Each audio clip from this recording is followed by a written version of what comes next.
Ini cara saya mula mengatasi masalah darah tinggi yang selalu naik, kepala berat dan leher tegang. Selepas berbulan-bulan menanggung rasa tak selesa, akhirnya saya jumpa satu ikhtiar yang lebih semula jadi. Nama saya Usman.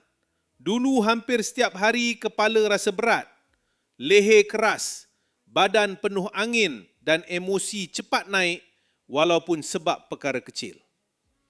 Tidur pun tak lena dan bangun pagi masih rasa penat. Setiap bulan saya ulang-alik klinik ambil ubat, tapi masalah tetap datang semula. Nak fokus kerja pun susah. Doktor pun pesan, tekanan darah yang tidak terkawal boleh meningkatkan risiko komplikasi kesihatan. Saya nekat cari ikhtiar lain. Alhamdulillah, saya terjumpa kapsul ombak damai.